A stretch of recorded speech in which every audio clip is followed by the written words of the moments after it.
sur ce plateau et dans les entrailles de la deuxième rubrique de cette émission, madame, monsieur, c'est monsieur biographie de notre invité. Je vais laisser la main à Nelly Djaï pour nous présenter notre invité du jour. Merci Arim. Je le rappelle, notre invité d'aujourd'hui s'appelle Ulrich Thierry Bocor. Il est juriste informaticien, spécialiste consultant en management des projets, président de l'ONG Happy Life et Peace. Il est également responsable de l'organisation bien sûr de Eco-Jogging Bénin, avec autant de casquettes. On se demande quel a été son parcours. Comme d'habitude, j'ai fait mes devoirs et je vous ai collecté quelques informations à son sujet. Âgé aujourd'hui de 33 ans, Ulrich Thierry Bocor est né le 13 juin à Omekalabi. Il vient d'une famille de 5 enfants avec 2 frères et 2 sœurs. Et puis, quand on dit qu'il est né le 13 juin, c'est que son anniversaire. Voilà, exactement. Enfant, il était très bavard et parfois, c'était tout le contraire. Il était à la fois timide et bavard. Dans ce cas-là, en 2008. On a le temps de découvrir ça. Tout à fait. En 2008, il obtient son premier diplôme universitaire, baccalauréat série B. Une fois à l'université, il fait une double inscription. D'abord en informatique de gestion à HECM, puis en droit à la faculté de droit et de sciences politiques. En 2016, il soutient son master professionnel en administration des affaires, option gestion des projets et management de la qualité. En 2021, il soutient son deuxième master, cette fois-ci en gestion des projets et entrepreneuriat. Aujourd'hui, il aimerait faire une spécialisation en droit d'éthique et pouvoir ainsi concilier l'informatique et le droit. Il débute sa vie associative donc en 2009 et est à ce jour président d'une association et responsable à l'organisation de Eco-Jogging Bénin. Dans sa vie personnelle, il est marié. Il a rencontré l'amour depuis 2006 et il a d'ailleurs officialisé les choses cette année-là. On a rencontré l'amour en 2006 et les autres fois, c'était quoi? C'était le décès. Ah, d'accord, c'était le décès. Donc, il a officialisé les choses en 2006 et aujourd'hui, il est père de 2 enfants, une fille et un garçon. Tout à fait. Merci pour ce travail très hautement qualifié, pour cette carrure, pour cette qualité de travail. Merci beaucoup. Merci à vous. Alors, nous allons sans transition aller à la régie. On revient maintenant pour accueillir le temps pour nous d'installer notre invité du jour. Ibis TV, créé pour inspirer. Alors, on revient encore ici avec notre invité déjà installé confortablement. Alors, Nelly, notre invité est déjà en place. Oui, tout à fait, il est déjà installé autour sur ce plateau. Ma première question tout de suite, mais avant je le salue, bonjour. Bienvenue parmi nous. Bonjour madame. Quel accueil. J'espère que vous allez bien. Alors, vous êtes prêts pour affronter les questions de Nelly? Il peut y avoir des surprises, hein? Non, mais je suis gentille. Assurez-vous, je suis gentille. Bon, ça, c'est pour vous tomber. Aujourd'hui, il y a des questions, vraiment, si vous n'êtes pas bien accueillis. Il y a Élysée avec ses questions call. Ses questions call. Parce que Mais vous n'êtes pas là. je suis allé fouiller derrière lui. Ah, carrément. Ah, il n'y a pas de souci. D'abord, première question. Quand on parle informatique, déjà, on imagine une personne qui est tout le temps plongée dans son ordinateur et tout. Et quand on dit droit, plutôt, c'est des grands orateurs, les personnes qui ont du PhD et tout. Mais déjà, à l'université, vous avez décidé de faire les deux, informatique et droit. Pourquoi? D'accord, ça c'est une très bonne question. J'avoue que quand on me demande, vous êtes informaticien, je dis oui. Et quand on me dit juriste, je dis oui. C'est un peu un antipode. Oui, effectivement, parce que là, la littérature de l'autre côté, et le côté informatique, c'est informatique. Je reconnais qu'après juste le bac, de mon parcours, j'étais un bien élève. Donc, les parents ont voulu que je puisse faire informatique. Mais moi, j'avais voulu faire ça. Donc, on m'a inscrit à l'université en informatique de gestion. Et moi-même, je me suis permis de m'inscrire en droit. Et qu'est-ce que je faisais? Je faisais j'étais majeur dans ma promotion, toujours au niveau de l'informatique. Et j'arrivais déjà à apprendre à aimer la littérature. Parce que même en informatique, je travaillais dans presque toutes les matières. Premier de la promotion, également premier dans presque toutes les matières. Alors,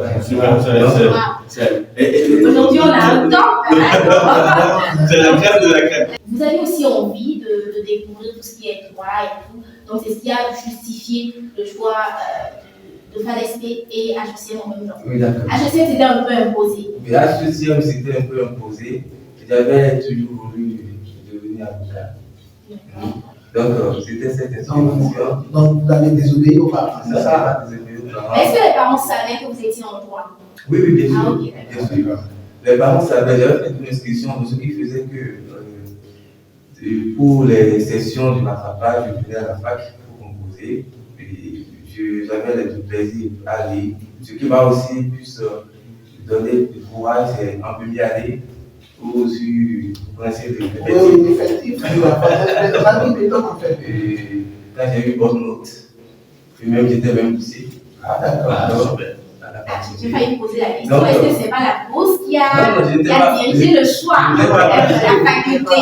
Non, au début, je n'étais pas poussé. D'accord. J'ai obtenu la bourse une fois dedans. Ce qui a fait que je m'intéressais beaucoup à la littérature. Déjà au secondaire, je faisais de génie en lettres. Donc, je fouillais un peu à tout. Et j'avais pas eu de difficultés de façon technique. J'aimais bien l'ordinateur, j'ai fait une partie de gestion, donc la programmation.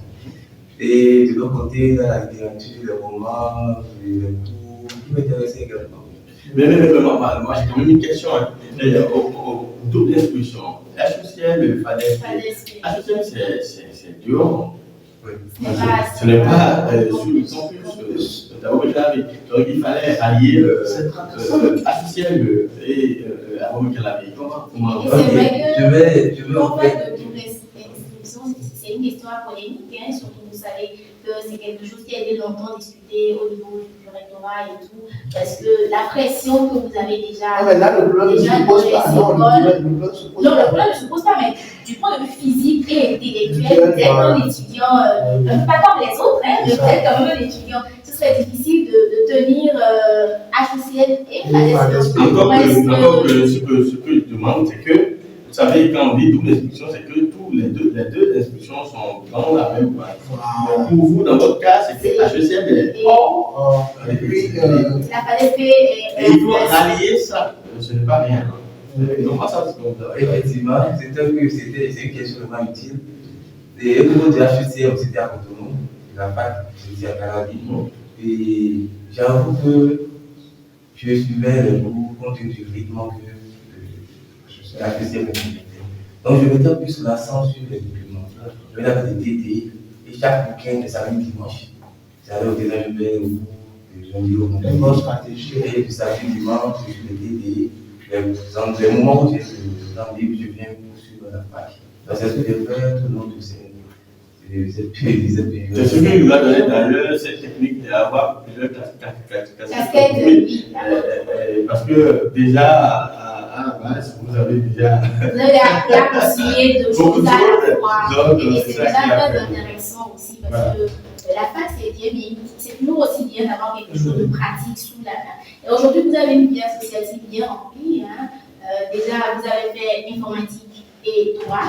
Et aujourd'hui, vous avez une vie associative que vous adaptez à tout cela. Comment est-ce que tout ce qui concerne votre vie associative, comment est-ce que ça a démarré? Ok, au niveau de la vie associative, c'était en 2000. J'avais déjà commencé en 2009. Au niveau du j'ai beaucoup de développement personnel sur le leadership. Donc j'ai commencé par les formations, par sur des thématiques. Et avec le plus de AESEC, après la mission.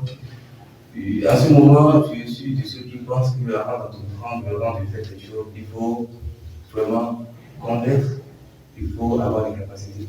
Tout à fait. Donc, on a pris le temps pour apprendre, pour rester aux côtés des aînés, pour les suivre. Et là aussi, l'engagement personnel.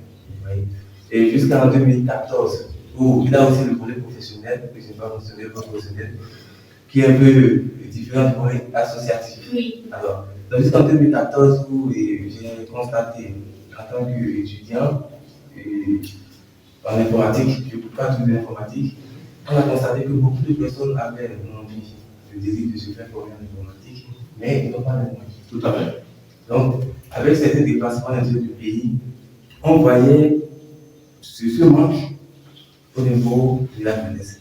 Et un jour, je me suis rapproché de monsieur, je lui ai allumé l'ordinateur pour travailler. La souris s'est allumée, c'était un ordinateur desktop bureau. La souris s'est allumée avec le rouge là. Le monsieur s'est levé, il a fui. J'ai dit pourquoi? Il me disait qu'il a fui comment? Il a fui. Il s'est levé dans sa salle, il a dit pourquoi? Il était plus quoi. Quand il a fui, il a effrayé. Donc c'était un monsieur qui avait 42 ans. Il a dit waouh, on a fait quelque chose. C'est une ignorance. Oui, c'est ce que j'ai fait. J'ai appris certains amis qui étaient de la promotion. On a dit qu'est-ce qu'il faut faire?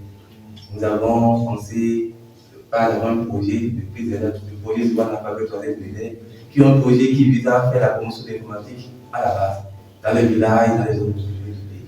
Dans ces villages, il y a l'association Web Pack et Fils d'élèves. Où nous avons commencé, je suis le président. Super. Donc, je suis le président fondateur. Ça mérite.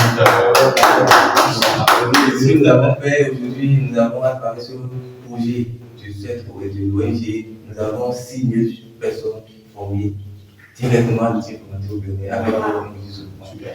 Donc, nous avons essayé de diversifier nos activités dans presque toutes les communes du Bénin.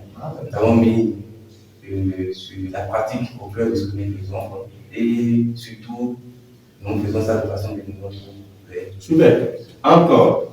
Je disais également tout à l'heure que vous êtes responsable de l'organisation de Éco-Touring Bénin. Parlez-nous un peu de cela. D'accord, au niveau de Éco-Touring Bénin, c'est notre association. Oui, une autre association. Franchement, il est président de l'ONG Capi. Avant qu'on parle, je voudrais vous demander quel est votre modèle? C'est qui votre modèle en informatique? Mon modèle en informatique, le professeur, c'est le vice-président du club actuellement. Et c'est de la Sanda. C'est ça, monsieur Lago. Donc, c'est mes professeurs à l'université. Et ce sont ceux qui m'ont toujours encouragé, même si c'est difficile. Parce que je voudrais faire un petit retour. Quand on a commencé avec l'informatique, nous sommes sur le terrain, on a su autre besoin. Donc c'est pour ça aujourd'hui, vous voyez que le Bénin assiste à plusieurs orphelinats au Bénin en matière de centres pour les personnes en situation de handicap et également qu'on assiste en matière d'éducation. Les femmes, il y a l'autorisation des jeunes et des femmes. Donc nous avons mis en place plusieurs projets qui permettent de former les jeunes dans les métiers de l'entrepreneuriat et surtout l'entrepreneuriat numérique, le développement.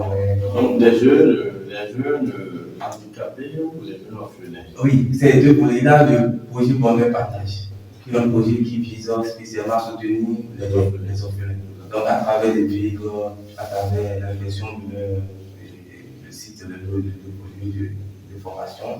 Il y a le programme d'autorisation des jeunes et femmes qui permet à chaque année de former plusieurs femmes d'abord au niveau de l'accessoire de mode textile, au niveau de make-up, la tâche foulard, tout ça pour leur permettre, on met en place le système qui leur permet également de trouver peut-être aussi une situation financière après. Mais quand même, il fallait à tout prix qu'on bref les projecteurs, les flux projecteurs sur le lieu. Parce qu'avec tout ce qui se moi j'entends là, à l'âge de 33 ans. Oui, tout à fait. Et seulement, vous me permettez, 33 ans seulement. Et déjà ce brillant parcours. Alors, et aujourd'hui, vous avez, quand vous regardez, vous observez tout ce que vous faites, les activités avec Éco-Touring, avec l'autre association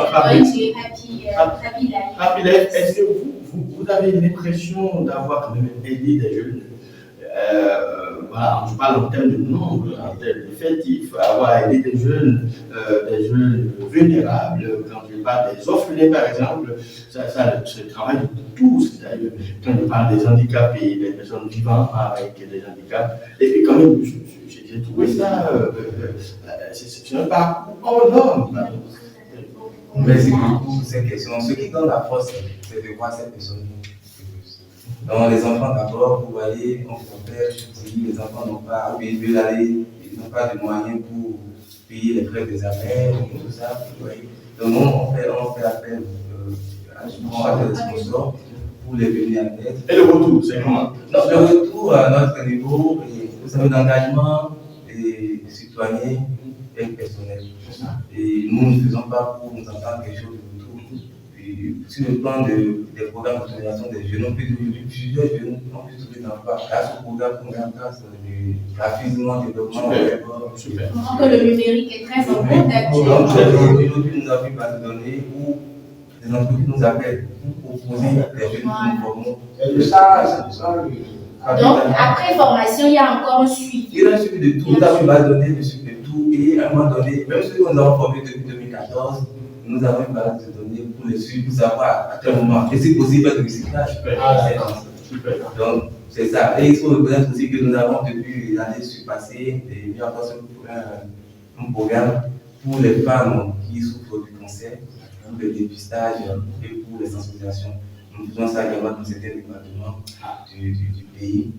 Et l'idée même, c'est de nous répondre dans le milieu à travers le numérique, mais également en tant que jeunes, qu'est-ce que nous pouvons faire pour le développement de notre pays. Je voudrais vous donner le coaching. Voilà, exactement. Le coaching Bénin. Le coaching, c'est quoi? D'abord, c'est un mouvement international pour citoyens qui vise à faire du sport tout en préservant notre environnement. C'est ça. Donc, il a deux volets, le sport et l'environnement. Un quoi, c'est un environnement sain. Ah, ça, c'est clair qu'il a dit. C'est l'idée même, et c'est parti du leader freestyle du Togo. Au Bénin, ici, nous avons depuis 5 ans organisé chaque année la journée mondiale de coaching. Cette année, c'est le 24 juin prochain. Et de façon simultanée, ça se passe dans presque toutes les villes du Bénin. Donc, les jeunes, on se regroupent et on choisit des tronçons, on va courir. Depuis le 27 heures déjà, on va courir, mais on va ramasser tout ce qui concerne nos sachets, les en même temps. Alors, essaye de rentrer pas ce monde. Non, je ne vais pas être, je le fais. Un corps sain dans un environnement. C'est très important.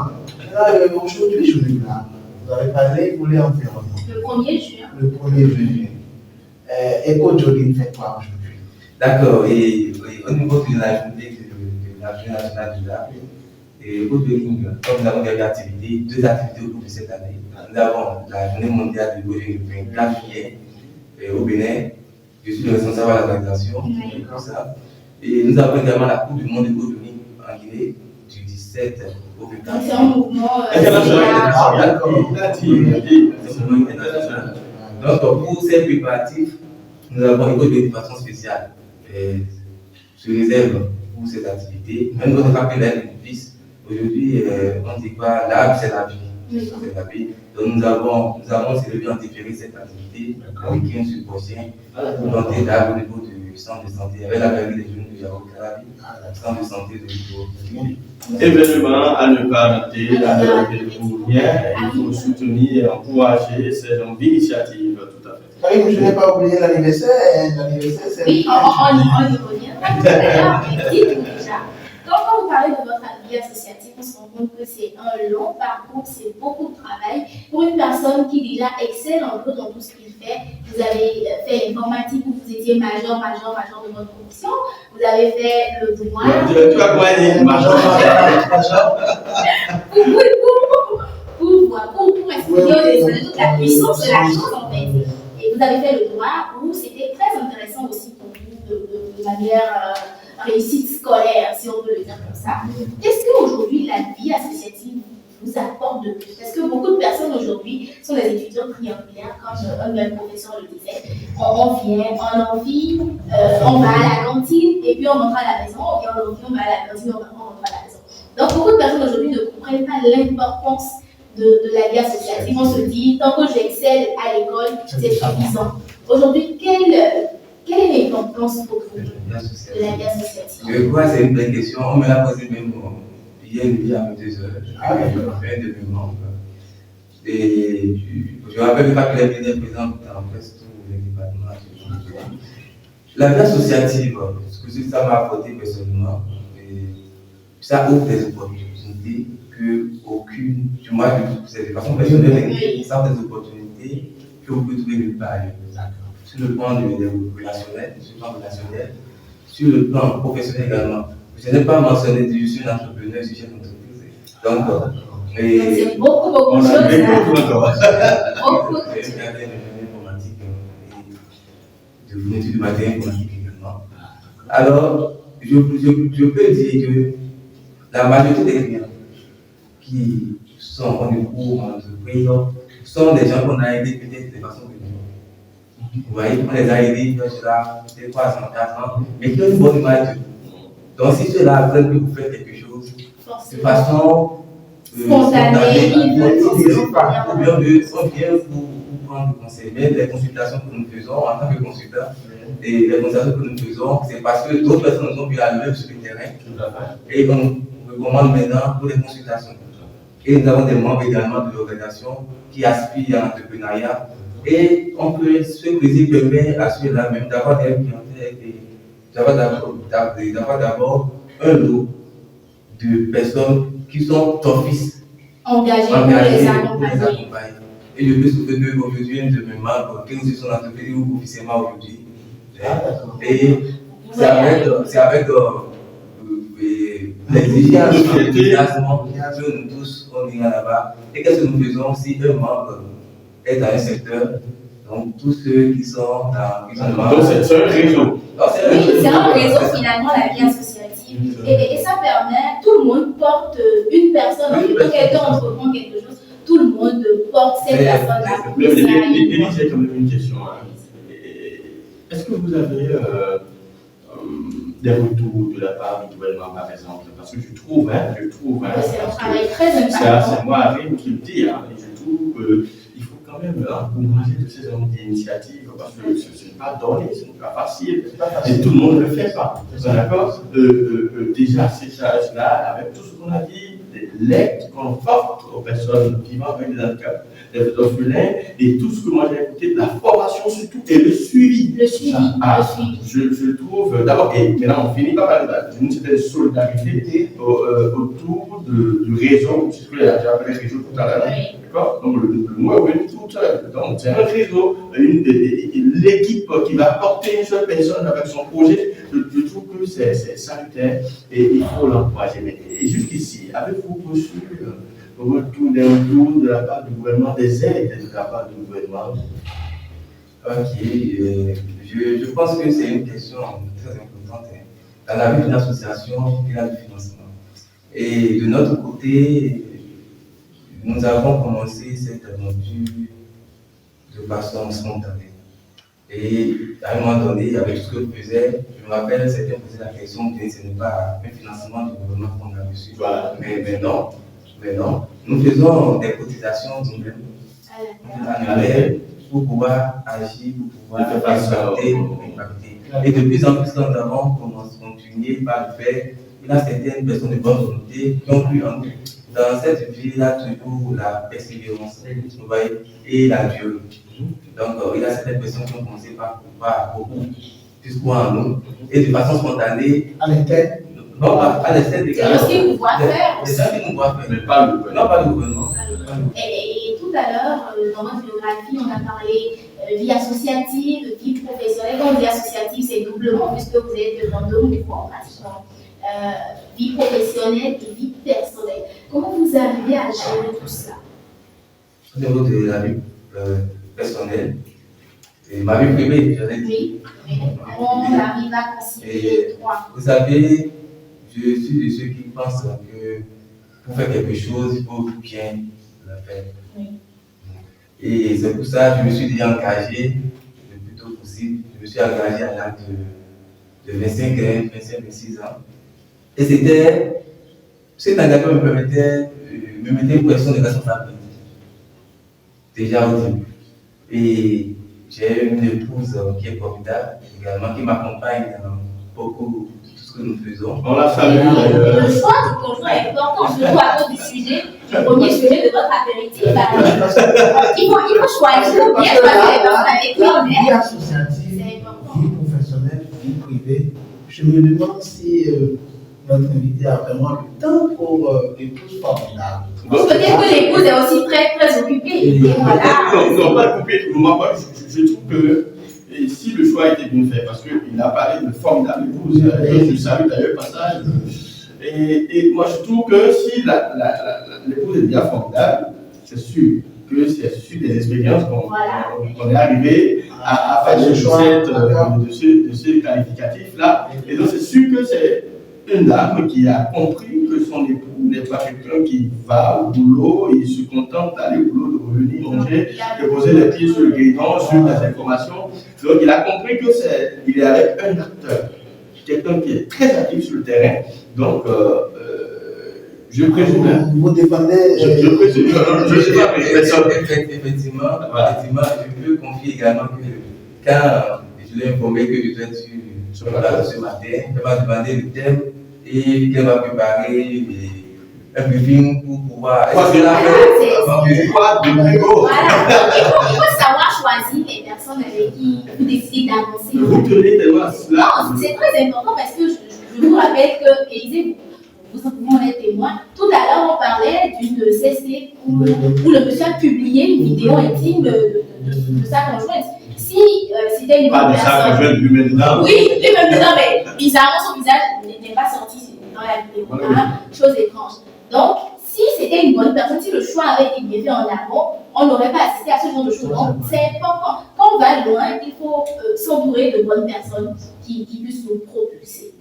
Donc, Harry, je pense qu'aujourd'hui, on est presque à terme déjà de notre entretien de ce matin. Quels sont vos conseils pour cette nouvelle génération-là qui, quand même, a envie de suivre vos pas, si je peux le dire comme ça, ces jeunes-là qui n'ont pas vraiment d'issue, hein, parce qu'aujourd'hui, on dit qu'il y a la pauvreté économique, il n'y a pas d'emploi, il y a tout ce que vous. Et on a parlé de numérique, et alors, vous savez, je ne sais pas avec la CNEC qui a été. Tout à fait, mais il y a tellement pas d'argent. C'est aussi votre mari, donc, quel conseil vous avez? Celle de l'ordinateur, de l'informatique, Voilà. dirigé à l'interne comme à l'extérieur.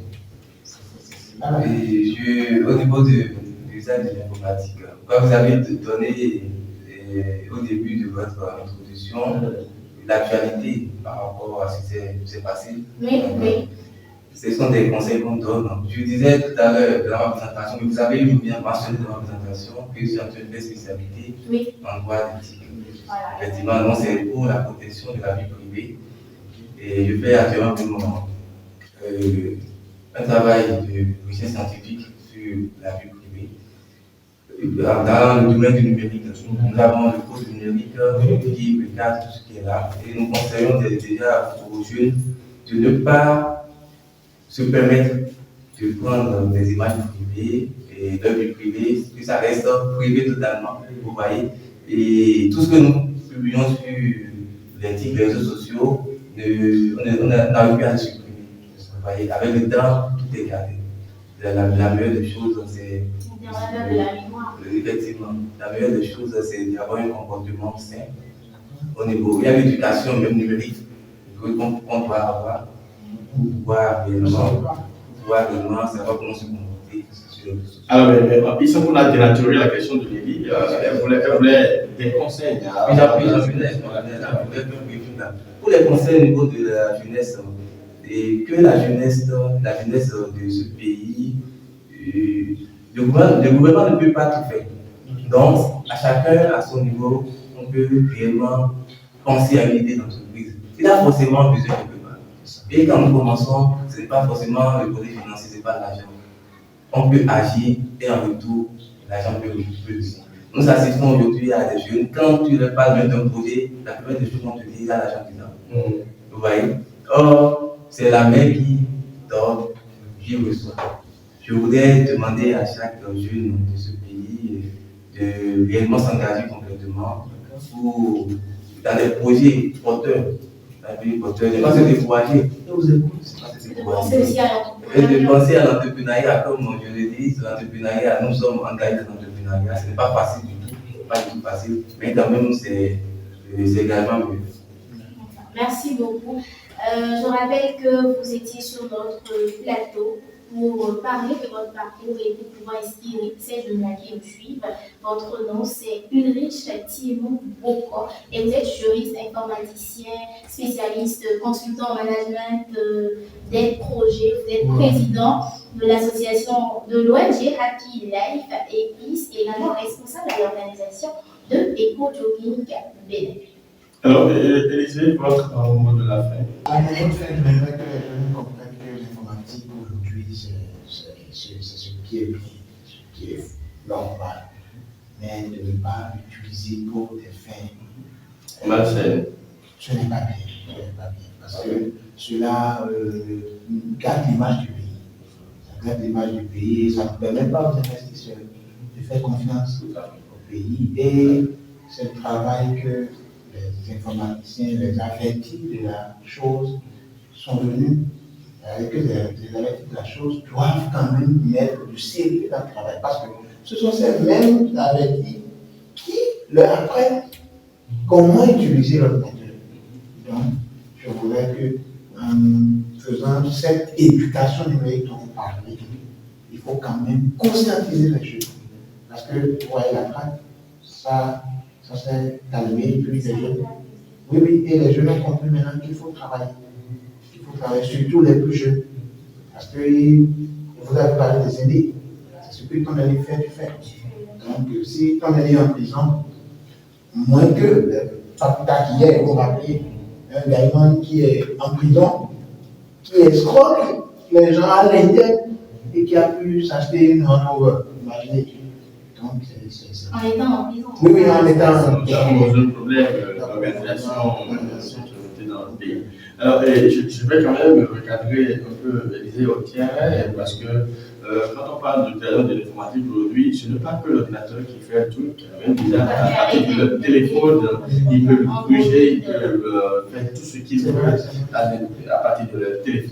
Alors, mesdames, messieurs, c'est déjà pratiquement la fin de cette émission. Je rappelle qu'on était en plateau avec Ulrich Boko. Il est entrepreneur, lui seul entrepreneur, chef d'entreprise, juriste, informaticien, spécialiste consultant en management de projet, responsable à l'organisation, président d'ONG. C'est un parcours plus qu'inspirant qu'on a reçu aujourd'hui. Et je remercie l'équipe. Merci pour le travail abattu. Merci à vous, Élisée Augeret.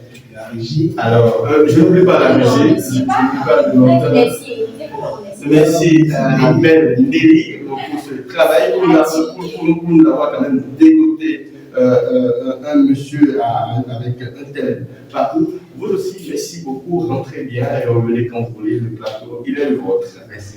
Alors, à la maison également, merci d'avoir été des nôtres. On va se retrouver dans un autre programme, toujours sur votre chaîne Ibiza. Merci de préférer la programmation.